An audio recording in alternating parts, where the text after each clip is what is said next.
Hello everyone. Today we're going to talk about plyometrics. It's a training method that bridges the gap between pure strength and functional speed and power. This chapter comes from the Bandy book on therapeutic exercise for physical therapist assistants, and I've got a copy of that chapter in your Canvas shell. So by the end of this presentation, you should understand what plyometrics are, how they work at a neurophysiological level, the three phases of every plyometric movement, and how we apply them across different body regions and patient populations.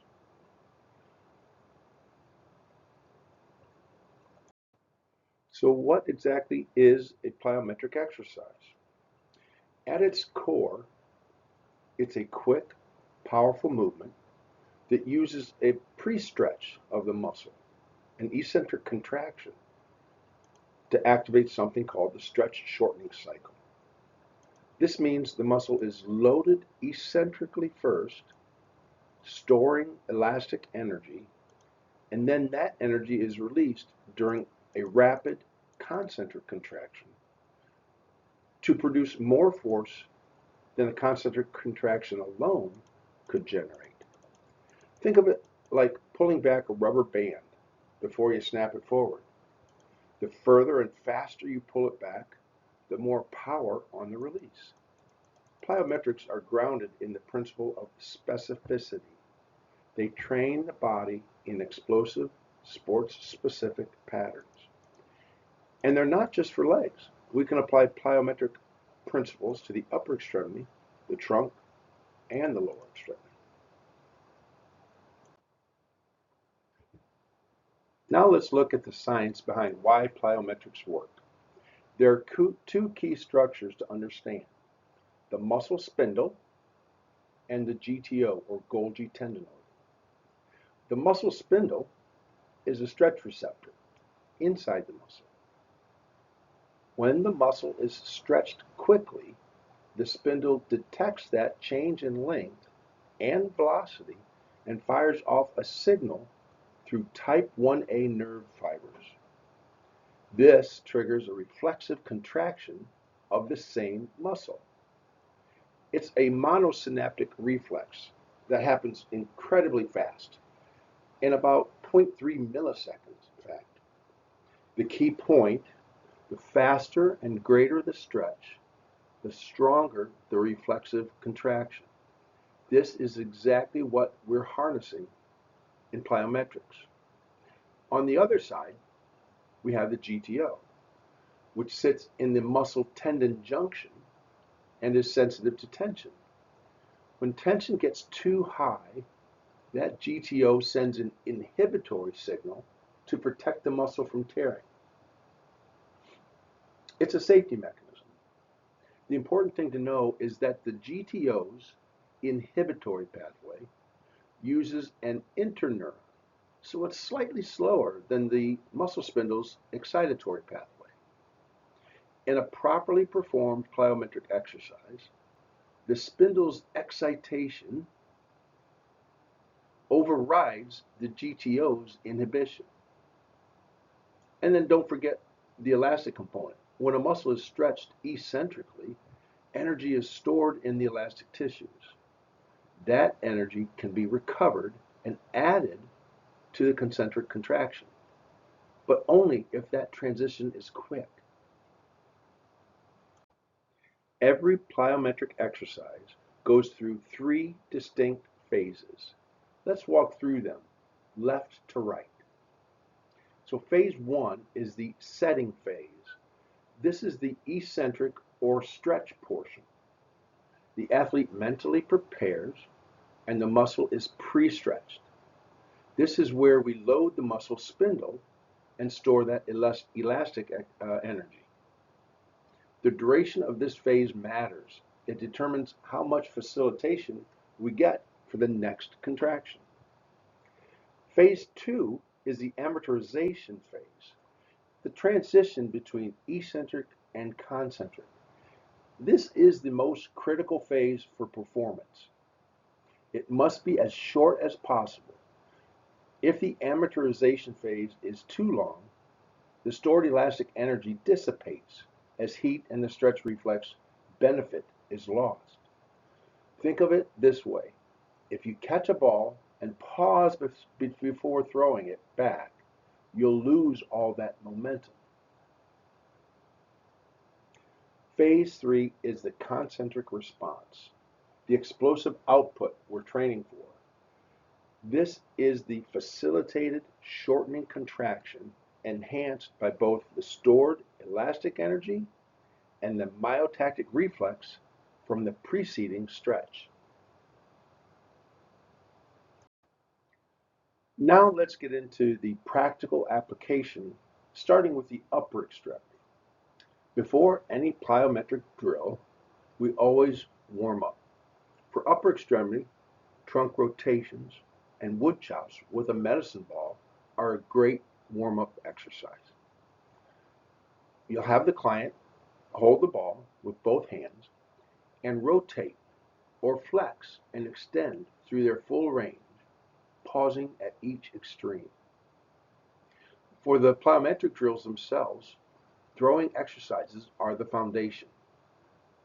The two-handed overhead soccer throw and chest pass both mimic sport-specific throwing patterns. The one-handed baseball throw against a wall is excellent for training the external rotator muscles through the stretch shortening cycle. For more advanced patients, we can use elastic tubing for external rotation drills. Here, the client pulls into external rotation concentrically, holds for 2 seconds isometrically, then releases eccentrically. Plyometric push-ups are another advanced option, either against a wall with an athletic trainer assisting, or between boxes where the client pushes off the ground and catches their body weight laterally on the boxes. For the trunk, a sit-up with a medicine ball throw combines trunk flexion with an overhead soccer throw. It's a great way to train the abdominals through a plyometric pattern. Lower extremity is where most people think of plyometrics, and for a good reason. Squat jumps are a foundational drill. Here, the client starts in a squat, jumps as high as possible, and absorbs the landing back into a squat. That landing absorption is the eccentric phase. Tuck jumps add difficulty by bringing the knees to the chest midair. Agility jumps used taped quadrants on the floor to help train quick directional changes. The advanced box drills are where it gets really sport specific. Front box jumps involve jumping onto and off a box continuously. Multiple box jumps add lateral movement between two boxes. Box jumps with turns incorporate a 180-degree rotation. Who do you want to message? And depth jumps, not death jumps, depth jumps, where you have the client step off a box and stick the landing or immediately jump onto a second box. These are among the most intense plyometric exercises and should only be used with well-conditioned athletes. Before we prescribe plyometrics, we need to know the rules. On the left, you'll see the key training principles. Adequate warm-up is non-negotiable. The eccentric phase should be short range and fast. Remember, a prolonged stretch dissipates that stored elastic energy. Minimizing the amortization phase is critical for maximizing power output. And we always progress from low to high intensity. On the right are the contraindications. We do not use plyometrics with patients who have acute inflammation or pain, who are in the immediate post-surgical period, who have unstable joints, or who haven't built a sufficient strength base first. For children, inadequate attention span or coordination can be a relative contraindication. If the child can't perform the movement safely and consistently, they're not ready for it. Okay, let's look at a real-world case study to see how plyometrics fit into a rehabilitation timeline. Our patient is an 18-year-old high school football player and track athlete who tore his ACL during blocking practice. He had an autograft bone tendon reconstruction. At 1 week post-surgery, the focus is on basic range of motion and swelling control. Remember passive range of motion? That's where this would come into play. And maybe a continuous passive motion machine would be incorporated to help be more consistent with the benefits of passive range of motion. Heel props, prone hangs, and wall slides would help with basic range of motion goals during this phase. By 2 weeks, we're adding gentle strengthening, mini squats, forward step-ups, and a stationary bicycle. At 4 weeks, the program generally advances to lateral step-ups, leg press, and balance activities. Notice we're still building that strength base. It isn't until about 5 months post-op that plyometrics are generally introduced, and even then, it's structured.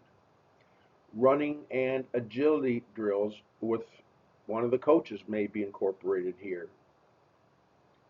Adding depth jumps twice a week may be appropriate.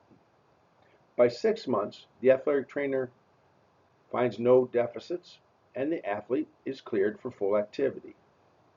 He went on to complete an uneventful football and track season. The takeaway here is that plyometrics are a late-stage rehabilitation tool. You need a solid strength and stability foundation before introducing them, and the athletic trainer works collaboratively with the team physician and strength and conditioning coaches through every phase. Okay, we need to consider two special populations, the geriatric or elderly population, and then the pediatric population. For older adults, plyometrics are generally not the best choice for rehabilitation. Movements requiring quick power and rapid muscle activity should be used with caution because of age-related changes in muscle tissue. The exception would be an older competitive athlete who might benefit from carefully progressed plyometric training under close supervision. For children, the approach is very different. We can absolutely use plyometrics, but it should be fun and play-based.